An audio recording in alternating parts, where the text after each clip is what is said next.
Já vás zdravím u dalšího víceméně IRL videa. Dneska unboxing jednoho toolkitu a pak ta věc druhá, u které díky tomu toolkitu si rozebereme Xbox One, abychom mohli udělat výměnu teplovodivé pasty, kvůli tomu, že ten Xbox je starý třeba už 10 let a je tam pořád teplovodivka od výroby. Dobrý, jdeme na ten unboxing.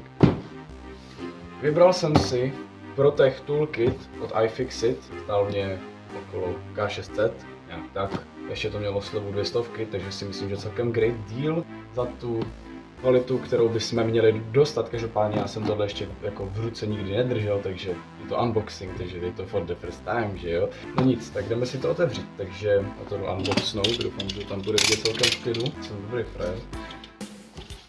Pěkně si to... Počkej. Tak. Kráso. Je už na tu kvalitu. Cítím, nebudu lhát. Dělají hromadu věcí. Dělají guides na to, jak něco rozebrat. Dělají na to toolkity, že jo. Nějaké čistící prostředky a také chujoviny. A ten Protech Toolkit je udělaný tak, že s tím se dá rozebrat skoro všechno. Takže já si myslím, jelikož jsem ten člověk, který si rád rozebírá věci, například teď budu rozebírat Xbox One, občas si rozeberu ten kontroler do Xboxu, když má nějaký problém. A kdo ví co víc, že jo. Takže jako tady tohle se mi rozhodně bude hodit, protože doteďka jsem používal tady nějaký tady ten Random S Toolkit, který jeho kvalita je taková jako, že jo, tyhle bity jsou tuf, s tím, že ale tyhle nemají u sebe díru, takže jsou tak jako z poloviny použitelné, tady tohle je úplně k hovnu a funguje to tak z poloviny, no, ale jakože furt si to nechám jako nějaký záložní prostě. Dobrý, tak dám se do toho podívat. Oh shit. Máme tady samotné pouzdro, ve kterém by měly být všechny ty tooly. Je to celkem těžké na to. Oh, wait a second, is that? To jsou nálepky. Tak to je tuf, ale no nic. Jdeme si to... Oh shit. Nejprve bych začal asi odsud, z té levé strany. Máme tady Prying Tools, neboli něco, čím se dá páčit, že jo, logicky nějaké kujoviny. Tyhle jsou ještě k tomu, jo, tyhle je ostré. Tyhle jsou přizpůsobené k tomu, že se mají zničit. Tohle je spotřební zboží, proto tu máme 3.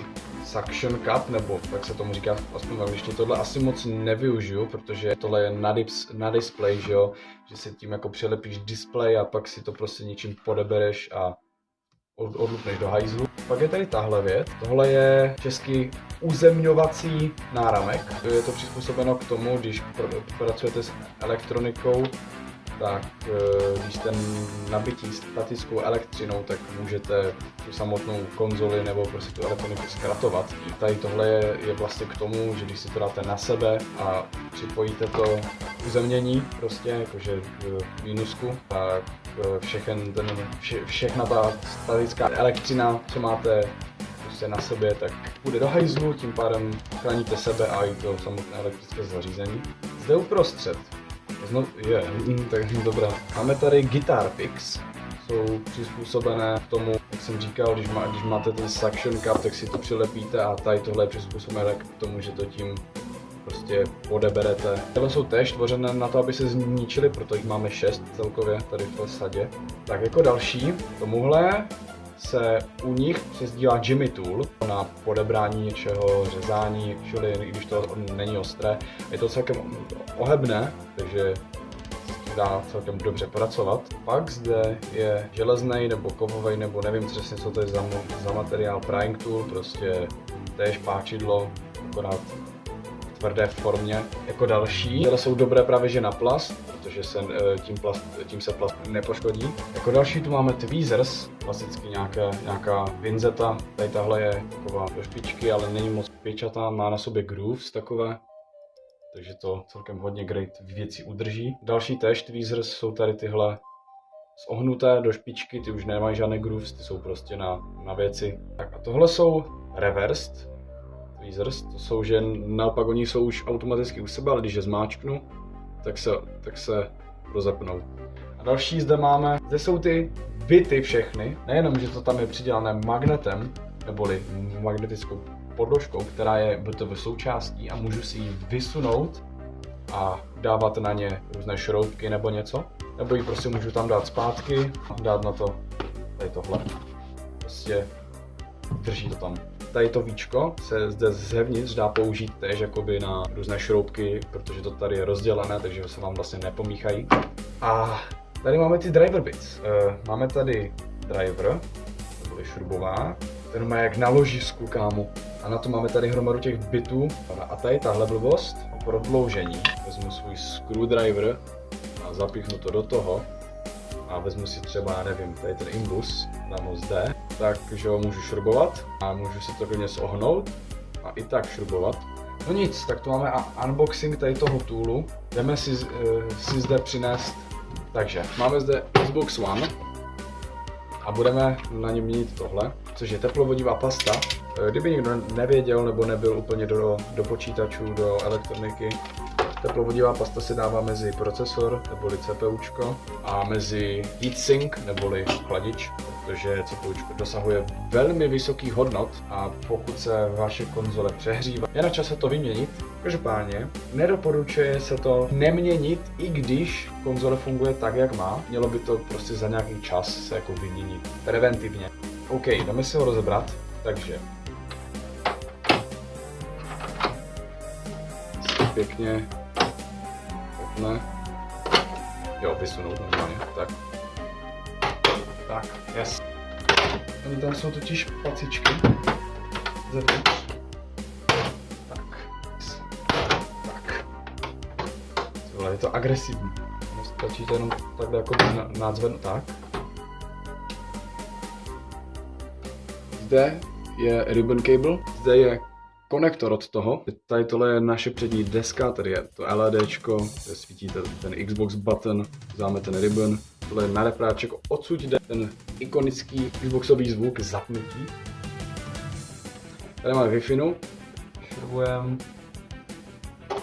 Teď zde máme Wi-Fi, která je zde připojená konektorem, takže na to bacha.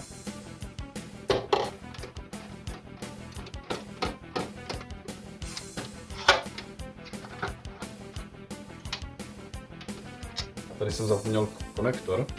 Tak, vezmu to takhle ze spoda. Tak. A to bylo docela jednoduchý. Tak, tady tento konektor. Tak, děláme si disk drive. Děláme hardko. Myslím si, že jo, to bude na šroubky. Tohle si hezky pěkně odpojíme. Tak. Teď si sundat přední desku. Doufám, že to aspoň v tom videu bude nějak normálně vidět, protože nejsem youtuber, zde máme i takový low budget konektor. No, počkej, tohle se mi nelíbí.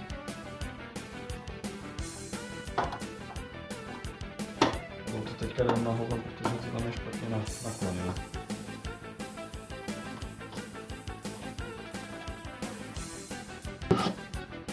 Tak, tam máme základní desku venku.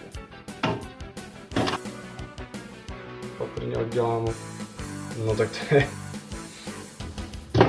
Tak.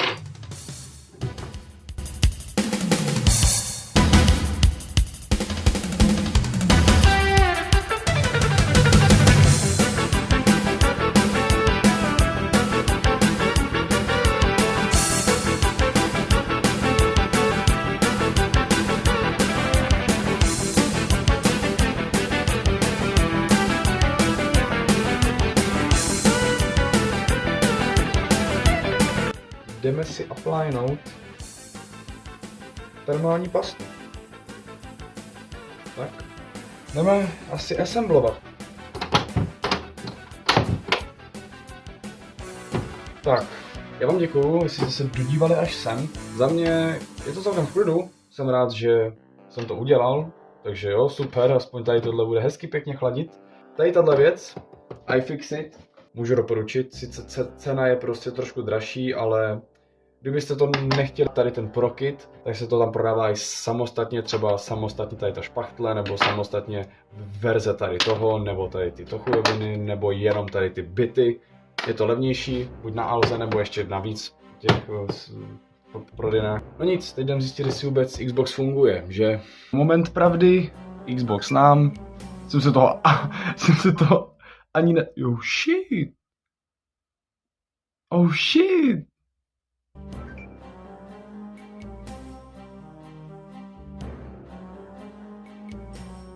Wow. Dobré. No, nám funguje. Tough. Neukážu vám to, ale protože jsou tam účty. Xbox se rozjel, jsou tam normálně účty, funguje. Dobrý. Tak já vám děkuji, že jste se dívali. Doufám, že to aspoň trošku bylo tuf a jo, zatím. Čas.